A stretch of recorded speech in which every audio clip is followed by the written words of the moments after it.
మరోసారి పరిస్థితి ఉద్రిక్తంగా మారింది. సరిహద్దుల్లో టెన్షన్ పెరిగింది. ఈసారి తగ్గేదేలే అంటూ తొడలు కొట్టుకుంటున్నాయి ఆ రెండు దేశాలు. దేనికైనా రెడీ అంటున్నాయి. ఇంట బయట సమస్యలతో అతలాకుతలం అవుతున్న దాయాది దేశం ఇప్పుడు కొరవితో తలగొక్కుంటుందా? తాలిబాన్ల నెక్స్ట్ అసలు ఏం చేయబోతున్నారు? ఇప్పుడు పాక్ పతనం తప్పదా?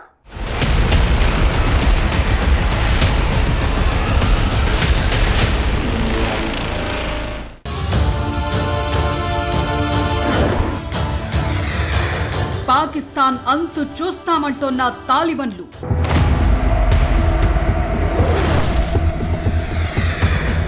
ఆఫ్ఘాన్ గడ్డపై Pak air strikes.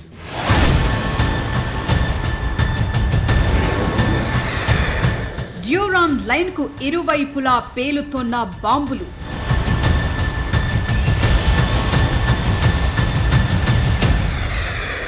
Open war అంటూ పాకిస్తాన్ అనౌన్స్మెంట్.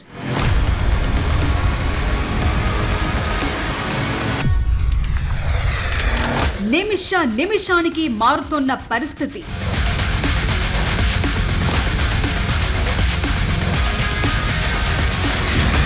పాకిస్తాన్ ఆఫ్ఘనిస్తాన్ మధ్య పచ్చగడ్డి కాదు, ఏమీ వేయకుండానే భగ్గుమంటున్నాయి. ఇప్పుడు ప్రస్తుతం ఇరు దేశాల మధ్య ఉద్రిక్తతలు ఆల్ టైమ్ హైకు చేరుకున్నాయి. పాక్ అంతు చూస్తామని తాలిబన్లు చెప్తుంటే ఇది ఓపెన్ వార్ అంటూ పాకిస్తాన్ చెప్తోంది.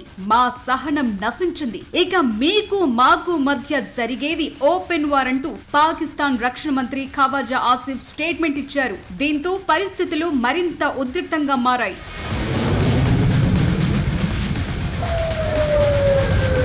పాకిస్తాన్ ఆఫ్ఘాన్ మధ్య ఉద్రిక్తతలు ఇప్పటికిప్పుడు మొదలైనవి కావు. చాలా రోజులుగా పరిస్థితి నివురుగప్పిన నిప్పులా ఉంది. అయితే ఎప్పుడైతే ఆఫ్ఘనిస్తాన్ లోని పలు ప్రాంతాలపై పాకిస్తాన్ ఎయిర్ స్ట్రైక్స్ జరిపిందో అప్పుడు పరిస్థితి పూర్తిగా అదుపు తప్పింది. కాబూల్ సహా కీలక నగరాలైన కాందహార్, పక్తికాలపై భారీగా ఎయిర్ స్ట్రైక్స్ నిర్వహించింది పాకిస్తాన్. ఇందులో తాలిబన్ల ఆర్మీ పోస్టులు, ఆయుధగారాలు సహా అనేక మంది సాధారణ ప్రజలు మృతి చెందారు. దీంతో ఆఫ్ఘాన్ కౌంటర్ అటాక్స్ ప్రారంభించింది.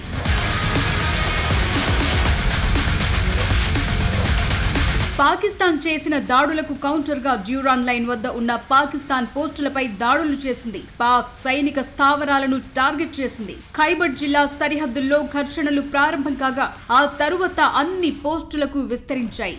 ఈ చర్యలతో ఫుల్ ఫ్లెడ్జ్ గా దాడులు ప్రారంభించింది పాకిస్తాన్. ఆపరేషన్ గజబ్ నిల్ హక్ పేరుతో దాడులు చేస్తోంది.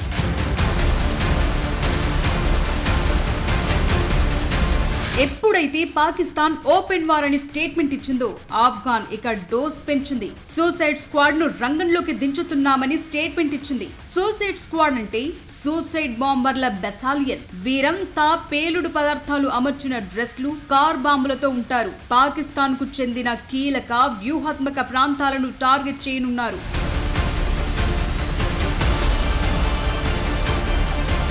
ఇక్కడ కొన్ని విషయాలను గమనిస్తే పరిస్థితులు ఎంత వేగంగా మారాయనేది అర్థమవుతోంది. ముందుగా పాకిస్తాన్ ఎయిర్ స్ట్రైక్స్ చేసింది. దానికి కౌంటర్ గా తాలిబన్లు దాడులు చేశారు. ఇవి ప్రతీకార దాడులని అనౌన్స్ చేశారు. ఆ వెంటనే పాకిస్తాన్ యుద్ధమని ప్రకటించింది. దీంతో తాలిబన్లు కూడా మోహరింపులు పెంచుతున్నారు. చూస్తే ఫుల్ ఫ్లెడ్జ్ వార్ ను ప్రారంభించింది పాకిస్తాన్ అని అర్థమవుతోంది.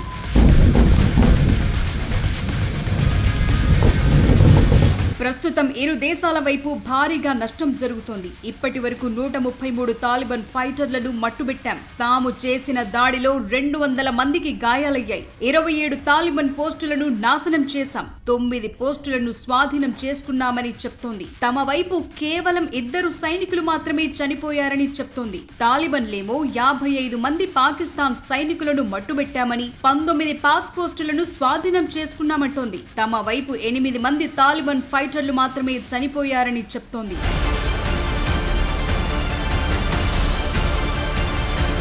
ఓవరాల్ గా చూస్తే ఇరు దేశాలు పోయిన ప్రాణాలు, జరిగిన నష్టం గురించి నిజాలు చెప్పటం లేదని అర్థమవుతోంది. కానీ ఆఫ్ఘాన్ ఇచ్చిన ఒక స్టేట్మెంట్ మాత్రం ఇప్పుడు ఇంట్రెస్టింగ్ గా మారింది. తమ ఎయిర్ స్పేస్ లోకి వచ్చిన పాకిస్తాన్ F-16 ఫైటర్ జెట్ ను కూల్ చేశామని చెప్తోంది ఆఫ్ఘాన్. అయితే దీన్ని పాకిస్తాన్ ధృవీకరించడం లేదు. ఇదే నిజమైతే మాత్రం పాకిస్తాన్ కు భారీ నష్టం జరగటమే కాకుండా ఆ ఫైటర్ జెట్స్ ను అందించిన అమెరికా నుంచి కూడా తీవ్ర ఆగ్రహాన్ని చూడక తప్పదు.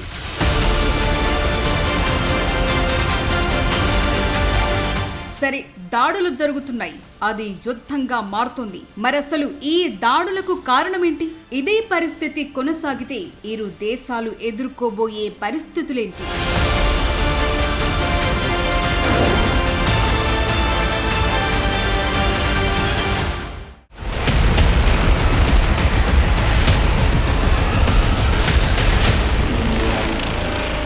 ఒకప్పుడు చేయి పట్టుకొని నడిచిన పాక్, ఆఫ్ఘన్ దేశాలు ఇప్పుడు బద్ధ శత్రువులుగా అసలు ఎందుకు మారిపోయాయి?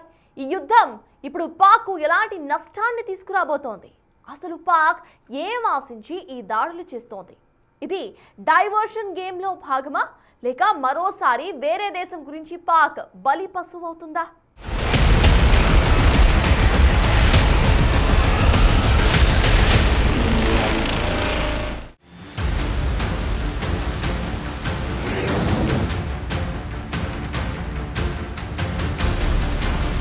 పాక్ ఎయిర్ స్ట్రైక్స్ చేయటం ఇదే తొలిసారి కాదు. అంతకు ముందు కూడా ఇలానే ఎయిర్ స్ట్రైక్స్ చేసింది పాకిస్తాన్. అప్పుడు 3 ఆఫ్ఘాన్ దేశవాళీ క్రికెటర్లు మృతి చెందారు. ఈ విషయాన్ని ఆఫ్ఘనిస్తాన్ క్రికెట్ బోర్డు ధృవీకరించింది. అప్పట్లో జరిగిన ఉద్రిక్తతలను చల్లార్చేందుకు ఇరు దేశాలు సీజ్ ఫైర్ అగ్రిమెంట్ జరిగింది. కానీ పాక్ దాన్ని బ్రేక్ చేసింది. ఇది పాక్ కు అలవాటైన విషయమే. మొదట తాలిబన్లపై పాకిస్తాన్ ఆర్మీ బాంబుల వర్షం కురిపించగా, ప్రతీకారంగా తాలిబన్లు పాకిస్తాన్ సైన్యం అవుట్ పోస్టులపై డ్రోన్ బాంబులతో అటాక్ చేశారు. సేమ్ ఇప్పుడు ఎలాగైతే జరిగిందో అప్పుడు కూడా అదే జరిగింది.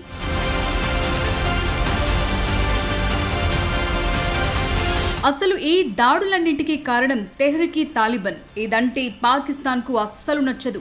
ఈ గ్రూప్ ను టార్గెట్ చేసి పాక్ ఎయిర్ స్ట్రైక్స్ చేస్తుంది. కానీ ప్రతిసారి ఆ గ్రూప్ సభ్యులు కాకుండా సాధారణ ప్రజలను చంపుతూ వస్తోంది పాక్ ఎయిర్ ఫోర్స్.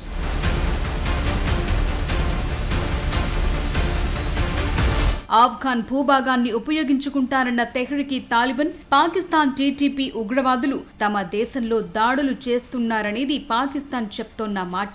అయితే ఉగ్రవాదులపై దాడుల పేరుతో ఆఫ్ఘాన్ ప్రజలపై విరుచుకుపడటం ఇప్పుడు వివాదాన్ని పెంచుతోంది. తాలిబన్లు టీటీపీకి వ్యతిరేకంగా చర్యలు తీసుకోకపోతే దాడులు చేస్తూనే ఉంటామనేది పాక్ చెప్పకనే చెప్తోన్న మాట.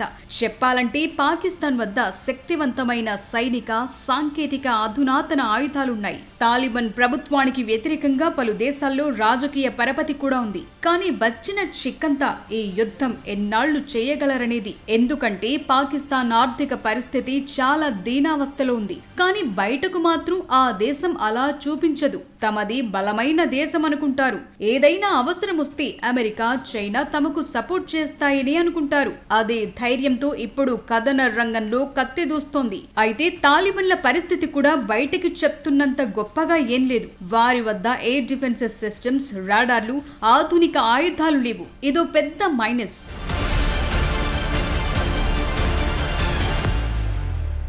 కానీ తాలిబన్లకు కొన్ని అనుకూలమైన అంశాలున్నాయి. ఆయుధాలు లేకపోయినా తాలిబన్ల ఐడియాలజీకి జై కొట్టే సంస్థలున్నాయి. తెహ్రీక్-ఈ-తాలిబాన్, పాకిస్తాన్ కు తాలిబన్ల మధ్య బంధం ఈనాటిది కాదు. అందుకే పాకిస్తాన్ సైనిక పరంగా బలంగా ఉన్నప్పటికీ తాలిబన్ల వద్ద ఇస్లామాబాద్ కు హాని కలిగించే సొంత సోర్సులు చాలా ఉన్నాయి. పాకిస్తాన్ లోని ఇస్లామిక్ రాజకీయ గ్రూపులు కూడా తాలిబాన్ తో పూర్తి స్థాయి యుద్ధానికి సపోర్ట్ ఇవ్వవు. ఇది తాలిబన్లకు కాస్త అడ్వాంటేజ్. దీనికి తోడు పాక్ దాడుల పుణ్యమా అని స్వదేశంలో కూడా తాలిబన్లకు మద్దతు పెరుగుతోంది.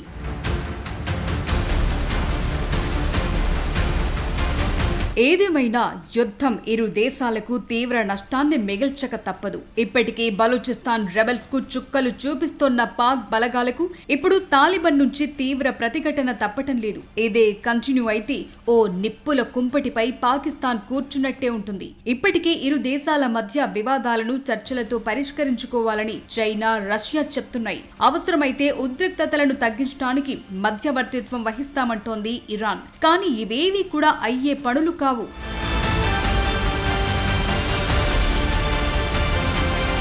ఇరు దేశాల మధ్య చర్చలు జరగాలన్నా, ఒప్పందాలు కుదరాలన్నా అసలు విషయాలు బోధపడాలి. ఇది ఎక్కువ రోజులు కొనసాగే ఉద్రిక్తత కాదని అంచనా వేస్తున్నారు. ఆయుధాలు, ఆర్థిక పరిస్థితిని చూస్తే ఈ దాడులకు త్వరలోనే ఎండ్ కార్డ్ పడనుందని అర్థమవుతోంది. కానీ దీనివల్ల ఎక్కువగా నష్టపోయేది మాత్రం పాకిస్తాన్ అని అంచనా వేస్తున్నారు. ఎందుకంటే ఈ దాడులకు ప్రతీకారంగా పాక్ లోని అనేక ప్రాంతాలను టీటీపీ ఫైటర్లు టార్గెట్ చేసుకునే అవకాశం ఉంది. ఇది మరో అంతర్గత సమస్యను తీవ్రతరం చేయటం మాత్రం ఖాయంగా కనిపిస్తోంది.